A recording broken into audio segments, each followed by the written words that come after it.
You say you don't have enough time. You say the days vanish too quickly. The years disappear in silence. You blame the sun for setting too soon. You blame the world for moving too fast. But the truth is quieter and far more uncomfortable. You are not short on time. You are drowning in distraction. Seneca saw this clearly. It is not that we have a short time to live, but that we waste a lot of it, he wrote. You are not dying too quickly. You are living too carelessly. Your focus is fractured. Your attention is leaking. You measure your life in minutes, but you lose it in moments. Moments given to noise, to novelty, to reaction. And what is a life, if not the sum of where you place your attention? Look closely. How many of your hours are truly lived with intention? How many mornings begin in silence, with your breath, with your thoughts, with your presence? Or do they begin in chaos, reaching for a glowing screen before you even reach for your own mind? You let the world in before you let yourself in. You give your best attention away while keeping only leftovers for your dreams. And then you say time is cruel. Time is not cruel. It is obedient. It passes exactly as it always has. 1 second, 1 breath, 1 choice at a time. The cruelty comes from how little of it you truly own. Distraction is not just noise. It is theft. It steals not only your time, it steals your clarity. It dulls your sense of what matters. You become reactive, not reflective, pulled by every wind, every headline, every opinion. And when you live like that long enough, you forget what it feels like to be still, to belong to yourself. You were not made to chase everything. You were made to choose. You were not meant to be everywhere. You were meant to be here. But here requires courage, because being present means facing life without a filter. No escape, no avoidance, just the moment as it is, and yourself as you are. Marcus Aurelius reminded himself daily. People look for retreats for themselves in the country by the sea, in the mountains. But nowhere can a person find a retreat more peaceful or more full of repose than his own mind. But how can your mind be a refuge if you never tend to it? If it is filled with clutter and worry and noise, you did not invite but allowed in, you clean your home. You organize your desk. But your mind, you leave it untended, crowded, chaotic.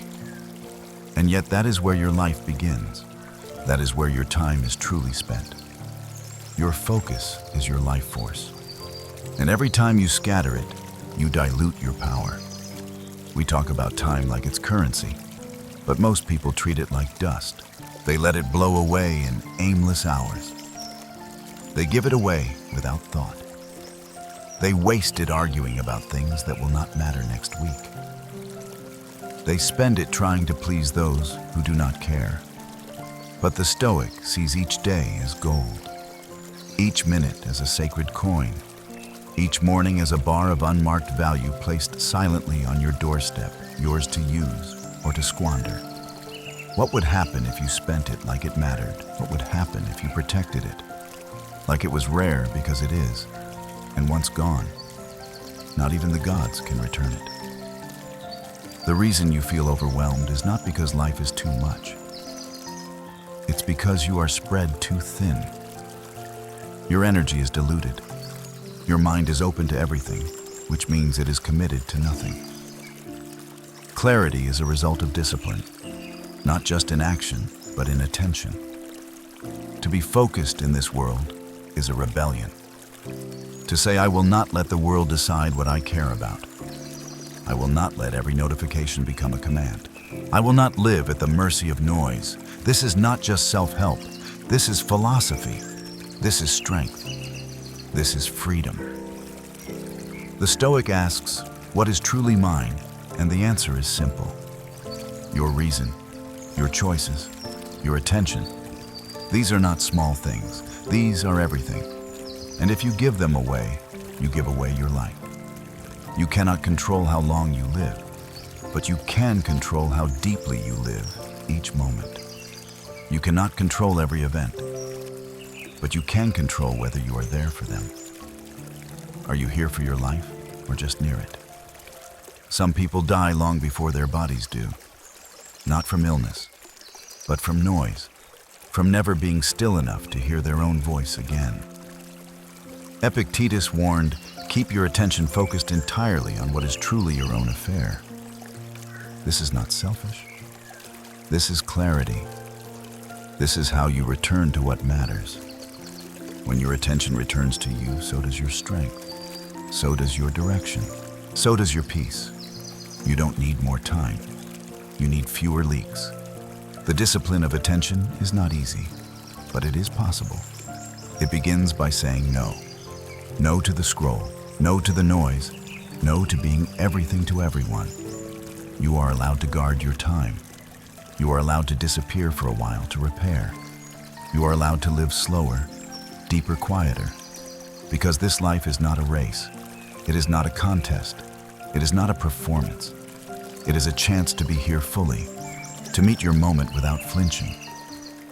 So when you feel the urge to escape, pause, breathe, return. Return to your task. Return to your values. Return to your breath. Because that is the only place life truly happens. Not in the past you can't change, not in the future you can't control, but in this breath, this silence, this focus. You are not powerless. You are simply pulled in too many directions. Choose one and give it your all. You are not short on time.